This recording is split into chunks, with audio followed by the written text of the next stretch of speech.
Oi. Graças, paz, igreja, em nome do Senhor Jesus. Amém? Bom, como a igreja sabe, o pastor esteve viajando, fazendo um curso semana passada, e ele ia chegar meio corrido. Aí pediu para que a gente estivesse preparando uma mensagem para estar trazendo para a igreja. É sempre bom, né? Eu gosto não do púlpito em si, mas de ter o privilégio de trazer uma mensagem. E o púlpito tem andado um pouco disputado, né? A gente tem o Vinícius, mas isso é bom, é muito bom quando nós temos pessoas de capacidade, né? Temos o Lennon, o Vinícius, o pastor. Então a gente, né, fica contente com isso, ver que Deus realmente tem abençoado a nossa igreja. Eu gostaria de convidar os irmãos nessa noite a estarem abrindo suas Bíblias no Salmo de número 77. Salmo de número 77. Para que nós possamos meditar na palavra do Senhor.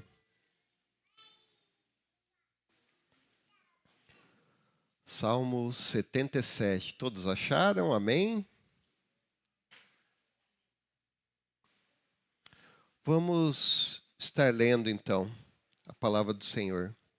Salmo 77. A palavra do Senhor diz assim: Eleva a Deus a minha voz e clamo, eleva a Deus a minha voz para que me atenda. No dia da minha angústia, procuro o Senhor. Erguem-se as minhas mãos durante a noite e não se cansam. A minha alma recusa consolar-se. Lembro-me de Deus e passo a gemer. Medito e me desfalece o espírito. Não me deixas pregar os olhos, tão perturbado estou que nem posso falar. Penso nos dias de outrora, trago à lembrança os anos de passados tempos. De noite indago no meu íntimo e o meu espírito perscruta. Rejeito o Senhor para sempre? Acaso não torna a ser propício? Cessou perpetuamente a tua graça? Caducou a sua promessa para todas as gerações? Esqueceu-se Deus de ser benigno? Ou na sua ira terá ele reprimido as suas misericórdias? Então disse eu: isto é a minha aflição. Mudou-se a destra do Altíssimo. Recordo os feitos do Senhor, pois me lembro das tuas maravilhas da antiguidade. Considero também nas tuas obras todas e cogito dos teus prodígios. O teu caminho, ó Deus, é de santidade. Que Deus é tão grande quanto o nosso Deus? Tu és o Deus que opera maravilhas, e entre os povos tem feito notório o teu poder. Com teu braço remiste o teu povo, os filhos de Jacó e de José. Viram-te as águas, ó Deus, as águas te viram e temeram, até os abismos se abalaram. Grossas nuvens se desfizeram em água, houve trovões nos espaços. Também as suas setas cruzaram de uma parte para outra. O ribombar do trovão ecoou na redondeza. Os relâmpagos alumiaram o mundo, a terra se abalou e tremeu. Pelo mar foi o teu caminho, as tuas veredas pelas grandes águas, e não se descobrem os teus vestígios. O teu povo, tu o conduziste como rebanho pelas mãos de Moisés e de Arão. Amém? Vamos orar mais uma vez ao Senhor? Senhor Deus, quero agradecer, ó Pai, por essa noite. Agradecer por tudo que o Senhor tem feito em nossas vidas. Pelo privilégio que temos de ter lido a sua palavra aqui, ó Pai. Senhor, que não seja habilidade humana, mas que sim que seja o seu Santo Espírito, ó Pai, a realmente tocar no coração de cada um. Para fazer frutificar, ó Senhor, essa palavra, para que ela possa encontrar morada, ó Senhor, para que ela possa, ó Senhor, frutificar, ó Pai. É em nome de seu Filho Jesus que oro. Amém. Amém. Amados, se vocês estiverem com suas Bíblias abertas, até recomendo que façam isso durante a pregação, vocês vão ver que esse salmo foi composto por Asaf. E quem era Asaf? Ora, Asaf era um dos líderes dos músicos levitas. E ele tinha um papel significativo no culto e adoração no templo de Jerusalém. Ele é descrito como alguém habilidoso em música e composição. E seus salmos, são atribuídos a ele um total de 12 salmos, refletem uma profunda devoção a Deus. Ou seja, Asaf era um homem crente, muito crente. Um crente que estava passando por uma profunda escuridão e tristeza da alma, evidenciando que, mesmo ao caminhar com Deus, não estamos isentos do vale sombrio da tristeza. Na Bíblia, nós encontramos diversas pessoas tementes a Deus que passaram por profunda tristeza e por profunda angústia ou dificuldade. Um dos exemplos mais emblemáticos que nós encontramos é Jó, que inclusive nós temos um livro todo específico da Bíblia que fala sobre ele. Nós vemos bem no início do livro de Jó que a palavra nos diz que Jó era um homem íntegro e reto, temente a Deus. Mas nós sabemos que ele enfrentou perdas terríveis. Ele perdeu filhos, ele perdeu as posses e ele enfrentou doenças. Um homem temente a Deus. Nós encontramos também Ana, a esposa de Elcana, que estava profundamente angustiada por sua infertilidade e clamou a Deus em desespero no tabernáculo de Siló. Nós também encontramos Ruth, que passou por angústia quando ficou viúva, junto com sua sogra Noemi, e teve que enfrentar a incerteza em relação ao futuro. Como não falar do rei Davi, que apesar de ser considerado um homem segundo o coração de Deus, passou por várias situações de tristeza e angústia. Inclusive, muitos salmos refletem essas emoções profundas de momentos difíceis vividos em sua vida. Nós temos o apóstolo Paulo, que enfrentou sofrimentos por causa de sua fé, prisões, espancamentos, perseguições, e ele mesmo fala sobre o espinho na carne, uma aflição que ele carregava. E como não deixar de falar do próprio Senhor Jesus, que experimentou uma profunda tristeza na agonia do Getsêmani e na crucificação.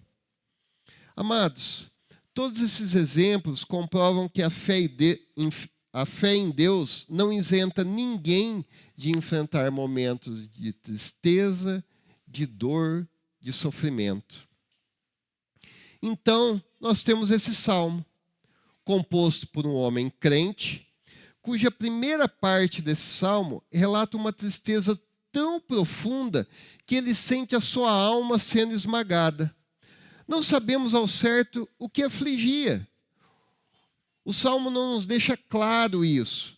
Nós podemos imaginar que talvez fosse a prosperidade dos ímpios, talvez fosse uma enfermidade, uma dificuldade financeira, dificuldades no seu trabalho, problemas de relacionamento familiar com o cônjuge ou com os filhos, ou quem sabe até a perda de um ente querido. O Salmo não nos deixa claro isso, mas nós sabemos que algo angustiava ele de forma muito profunda. E nós vemos, em um segundo momento, a partir do versículo 10, que esse mesmo homem compõe um cântico, que é resultado de uma visão que apagou completamente a origem dessa tristeza. E aí nós poderíamos nos perguntar, como isso é possível? Será que seus problemas simplesmente desapareceram de uma hora para outra? Amados, para tentar entender o que aconteceu com o salmista, o que aconteceu com Asaf, eu proponho aqui que nós estudemos esse salmo em 4 partes. A primeira parte desse salmo vai dos versículos 1 ao versículo 3. E nós podemos dizer que o salmista consumido pela angústia, ele ora. Amados, angústia é sufoco, é abafamento, é dor no coração, é impossibilidade de agir. É o tempo correndo sem esperar por você. São os dias passando e você pedindo que retornem para haver tempo de resolver algum problema. É o tempo devorando as nossas alternativas de ação. É o corpo sendo consumido pelo próprio tempo. Angústia é o choro amargo que se chora quando parece não haver mais solução. Mas há uma solução. No versículo 1, a gente vê claramente essa solução. É a oração. O dia da angústia, ele deve nos levar à oração. A oração é o melhor expediente na hora da angústia e também o remédio mais eficaz na hora da aflição. Nós temos que seguir o exemplo de Asaf, que não recorreu a homens, mas sim ao Senhor nosso Deus. A ele, somente ele, Asaf apresentou o seu clamor. Mortais que somos, assim como Asaf, nós podemos apenas focar na tristeza. Isso fica claro ali no versículo 2. Asaf estava apenas focando na tristeza. E nós podemos desanimar, perdendo inclusive a esperança. Recusando o consolo para a alma. Nessas horas, como diz Spurgeon, o silêncio da noite não nos oferece repouso. A cama nos serve de tortura. O corpo fica em tormento e a alma fica em angústia. A angústia pode nos levar a um abatimento de espírito tão grande quanto ao expresso no versículo 3, onde, assim como Asaf, as lembranças e as meditações, elas estão longe de nos reanimar. Elas desfalecem ainda mais o nosso espírito. Podemos ficar tão imersos na nossa dor, ruminando o nosso sofrimento e atordoados pela tristeza, que Deus, que é fonte de prazer e fé, torna-se objeto de medo para um coração perturbado. Amados, tudo isso nos leva daí à segunda parte desse salmo, onde o salmista, perturbado profundamente pelas dúvidas do coração, busca a Deus. Essa segunda parte, ela vai dos versículos 4 ao 9. E quando a dor nos impede de descansar e até mesmo de articular as palavras, como a gente vê ali no versículo 4, as noites se tornam mais sombrias e engolimos nossas palavras como se fosse um veneno mortal. Focar no momento presente é se afundar mais no sofrimento. É contemplar a angústia, só amplia a dor. Então Asaf se volta para o passado. Ele reflete para os dias de antes e invoca os anos que já se foram. Enquanto ele medita, ele explora o seu íntimo e examina a sua alma. Ele recorda as bênçãos já vividas e a sua alma explode uma tormenta de interrogações. As lembranças dos dias mais luminosos do passado intensificam a aflição do momento atual. Nós podemos ver, ali dos versículos 7 ao 9, 6 perguntas levantadas por Asaf, que refletem a sua angústia diante das circunstâncias difíceis que ele estava expressando, que ele estava enfrentando. E eu acredito aqui que essas perguntas para Asaf eram aquilo que nós chamamos de perguntas retóricas. Eram perguntas que Asaf fez para si mesmo, mas que ele já sabia das respostas a essas perguntas. E apesar de nós não termos o registro explícito dessas respostas, eu acredito que uma vez que Asaf era um servo de Deus, isso pode ter feito que a palavra de Deus fervilhou no seu coração como resposta a essas dúvidas. No versículo 7, nós vemos assim: rejeita o Senhor para sempre, acaso não o torna a ser propício?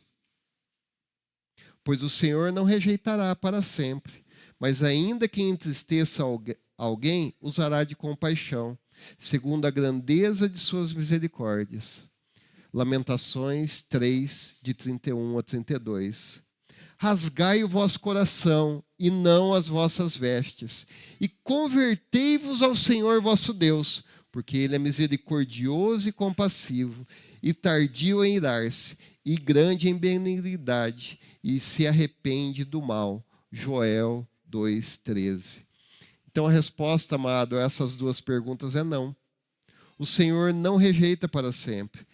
Nós vimos claramente que a sua palavra nos ensina aqui que Deus é misericordioso e compassivo, pronto para perdoar e restaurar aqueles que se voltam para Ele em arrependimento. Continuando agora no versículo 8, nós vemos ali: cessou perpetuamente a tua graça, caducou a sua promessa para todas as gerações? Não violarei o meu concerto, nem alterarei o que sai dos meus lábios. Salmo 89, 34. Deus não é homem para que minta, nem filho do homem para que se arrependa. Porventura, tendo ele dito, não o fará, ou havendo falar, não o cumprirá? Números 23, 19. Então, amados, mais uma vez, a resposta a essas duas perguntas é não. A graça de Deus não cessou. As suas promessas permanecem válidas para todas as gerações. As mesmas promessas de ontem são as mesmas hoje e serão eternamente. Deus é fiel em cumprir o que prometeu. Isso revela a sua natureza benevolente e Ele está pronto para acolher e abençoar aqueles que confiam nele. No versículo 9, nós temos mais duas perguntas feitas por Asaf. Esqueceu-se Deus de ser benigno? Ou na sua ira, terá Ele reprimido as suas misericórdias? Ele se lembrou de nós na nossa humilhação, pois a sua misericórdia dura para sempre. Salmo 136, versículo 23. Quem é Deus como tu, que perdoa a iniquidade, que passa por cima das transgressões do restante da sua herança?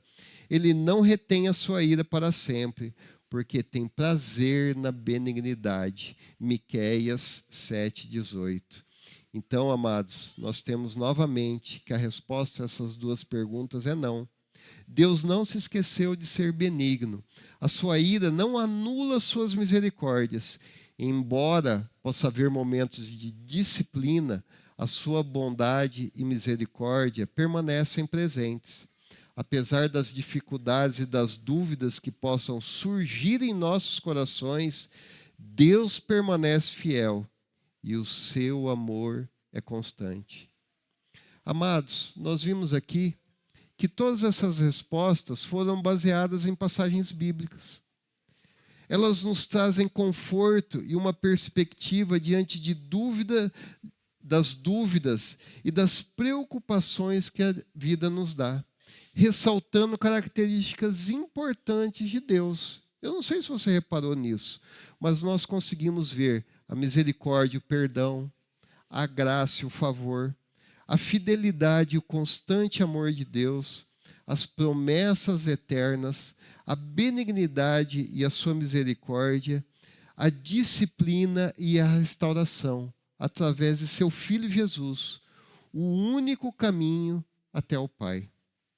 Ou seja, eles mostram Deus como um refúgio seguro em tempos de angústia, e a sua natureza é alicerçada na graça, no amor e na fidelidade. Amados, diante de tudo isso, nós continuamos no nosso salmo. E agora, na terceira parte, nós encontramos assim, que o salmista, ao contar as bênçãos, ele é encorajado. Como nós falamos lá na introdução, o versículo é a chave de virada desse salmo. Quando nós direcionamos o nosso olhar para as situações, o nosso foco recai sobre nós mesmos e não enxergamos de forma essencial qualquer esperança quando nós olhamos para dentro de nós. Contudo, ao voltarmos os nossos olhos ao Senhor, por meio da fé, mesmo as circunstâncias possivelmente não mudarem, somos sujeitos a uma transformação. O encorajamento é renovado quando examinamos a natureza da nossa crise. Isso fica bem claro ali no versículo 10. Note que até esse ponto, Asaf estava direcionado sua atenção internamente. Ele estava imerso na sua tristeza, expressando seus lamentos, dando espaço para que sua angústia crescesse. Porém, agora ele realiza uma análise franca do problema. Ele reconhece que ele não é o centro do universo e redireciona o seu foco para Deus. Em outras palavras, ele deixa de contemplar a si mesmo e as circunstâncias, voltando seus olhos para Deus. É a partir desse momento que a sua jornada começa a se transformar. E é a partir desse momento que todos nós que passamos por dificuldades, quando voltamos os nossos olhos a Cristo, temos as nossas vidas transformadas. Sabe, quando desviamos o olhar de nós mesmos e das circunstâncias e o dirigimos ao Senhor, é que quando encontramos encorajamento. A única maneira de sair do fundo do poço é olhar para cima. É a partir dessas profundas incertezas, o salmista inicia sua jornada ascendente. Ele tira os seus olhos da agitação da vida e volta às grandiosas histórias dos atos sublimes do Senhor dos Exércitos.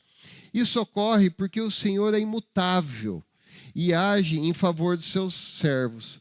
Assim como fez nos tempos passados, ele faz hoje e fará amanhã. Nós, amados, encontramos encorajamento ao alicerçarmos a nossa mente nos grandes feitos do Senhor do passado. Isso fica claro ali no versículo 11. Pois o Deus que fez é o mesmo que continua agindo. Ou seja, os feitos de Deus são uma prova incontestável do seu amor e poder. As lembranças do passado tornam o nosso alicerce no presente e o nosso mirante para o futuro. Amados, no versículo 12, nós vemos que nós devemos meditar nos prodígios divinos. Os milagres divinos são uma prova indiscutível do poder de Deus para intervir, inclusive na história, e transformar situações em favor de seu povo. Ele realiza o impensável, concretiza o impossível e cumpre o seu soberano desejo. Quando nós continuamos e nós vemos ali o versículo 13, nós vemos que, ao refletirmos sobre a santidade e a onipotência divina, nós vemos que o seu poder é incomparável. Meditar nos atributos de Deus traz conforto para enfrentar as maiores batalhas da vida. Porque nós sabemos que o Deus que está conosco não é um Deus qualquer. É um Deus poderoso. Amados, no versículo 14, nós pensamos nas maravilhas divinas operadas entre os povos. Os deuses das nações são apenas ídolos vazios, destituídos de poder. Em contraste, nosso Deus opera maravilhas e manifesta seu nome entre as nações. Nós ainda encontramos encorajamento ao recordarmos que Deus redimiu o seu povo. Ali no versículo 15, isso fica claro.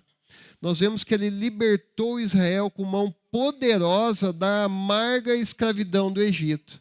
Os filhos de Jacó foram resgatados da fornalha da aflição. Essas são apenas algumas das várias obras realizadas pelo Senhor. Eu acredito que você mesmo tem as suas próprias experiências de vida, onde você claramente observa Deus agindo em sua vida, naqueles detalhes, mesmo que pequenos, naqueles detalhes que, às vezes, para qualquer pessoa possa passar desapercebido. Amados, caminhando ainda nesse salmo, nós chegamos na quarta parte dessa ministração, que vai dos versículos 16 ao 20, onde o salmista, recordando os grandes feitos redentores de Deus, ele descansa, ele tem paz. Deus manifestou sua intervenção ao libertar seu povo da escravidão. Isso nós vemos ali nos versículos 16 e 19 a 19. Asaf utiliza uma linguagem poética e majestosa para relatar o grandioso resgate dos israelitas na passagem do Mar Vermelho. Após deixarem o Egito, eles encontraram-se cercados pelo exército do faraó e pelas águas intransponíveis do Mar Vermelho. Nesse momento de desespero, Deus providenciou uma saída, abrindo um caminho pelo meio das águas. As águas reconheceram a divindade de Deus e se retiraram. Abismos tremeram, nuvens densas se dissolveram em água, raios cortaram o céu, trovões ecoaram e relâmpagos iluminaram o mundo. A própria terra tremeu e Deus abriu um caminho seco no Mar Vermelho, permitindo que os israelitas passassem, e em seguida ordenou que as águas engolissem o exército de Faraó. Deus também cuidou do seu povo durante sua jornada pelo deserto. Nós vemos isso no versículo 20. A narrativa, ela mudou de tempestade para paz, para descanso. Israel foi guiado por líderes humanos, sim. Esse versículo nos fala de Moisés e de Arão. Mas eles atuaram como intermediários da presença divina. Aquele que destruiu o Egito também se revelou como pastor de Israel, como cuidador de Israel. Ele removeu os inimigos à frente do seu povo, liderou-os com uma coluna de nuvem, protegendo do calor escaldante do deserto durante o dia, e uma coluna de fogo à noite, os aquecendo. Deus forneceu maná do céu e a água de uma rocha. Suas roupas e calçados não se desgastaram. Em suma, nós vemos o salmista Asaf, ele destaca que, embora líderes humanos como Moisés e Arão tenham sido instrumentos de Deus, foi o próprio Senhor que liderou seu povo. Seu povo protegendo, sustentando e conduzindo. Essa passagem ressalta as intervenções divinas poderosas e o cuidado constante de Deus, tanto na libertação do Egito, quanto durante toda a jornada no deserto. Isso é muito significativo, irmãos. Você vê que Deus, além de libertar, Ele acompanha durante a jornada. Amados, para concluir, ao longo desse salmo, nós podemos observar que o salmista, consumido pela angústia, ele orou. O salmista, perturbado pelas dúvidas do coração, buscou a Deus. O salmista, ao contar as bênçãos, foi encorajado. O salmista, recordando os grandes feitos redentores de Deus, descansou em paz, numa paz que excede todo entendimento. Sabe, no Salmo 77, como nós meditamos, nós vimos que Asaf ele passa de uma expressão intensa de angústia para um sentimento de descanso em Deus. E eu não sei se vocês repararam no Salmo que nós não temos uma resposta para que a sua situação de dor tenha sido mudada. Não há nada que colabore com isso, que comprove que isso aconteceu. Mas isso só é possível porque a mudança não está diretamente ligada à resolução imediata das circunstâncias, mas está ligada a uma mudança de perspectiva, de foco em Deus, de confiança em Deus, independente do resultado externo.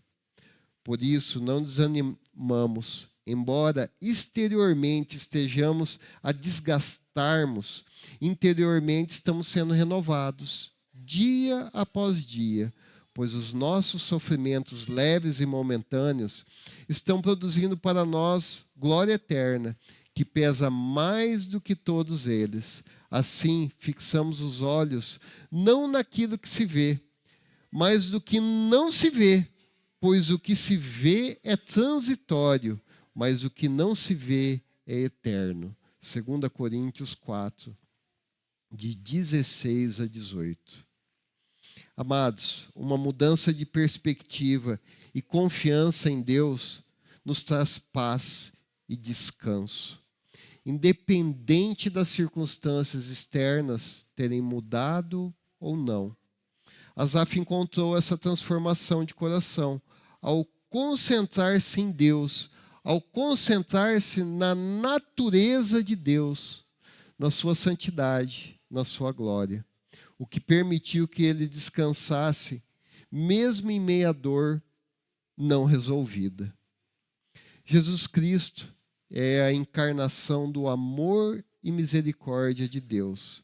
Assim como o salmista encontrou consolo ao recordar das obras passadas de Deus, nós cristãos encontramos também consolo na obra redentora de Cristo Jesus. Amém? Eu gostaria de orar com os irmãos e após a oração, o pastor estará vindo ao púlpito. Vamos orar. Baixe sua cabeça, feche seus olhos. Senhor, assim como o salmista expressou sua angústia e buscou sua presença nesse salmo, que nós também, ó Senhor, possamos buscar em Ti conforto e orientação. Nos momentos de dificuldade, faz-nos lembrar, ó Pai, de Suas obras passadas. Faz-nos lembrar de Suas promessas, ó Pai, eternas. E que, diante das dificuldades, ó Pai, possamos levantar os olhos a Ti. Peço ao Senhor que o Senhor fortaleça a nossa fé. Ajuda-nos a confiar na Sua sabedoria, ó Pai, mesmo quando as respostas parecem distantes, ó Senhor. Que a Sua graça e Sua misericórdia nos acompanhem em todos os momentos de nossa vida. É em nome de Seu Filho Jesus que oro. Amém. Amém.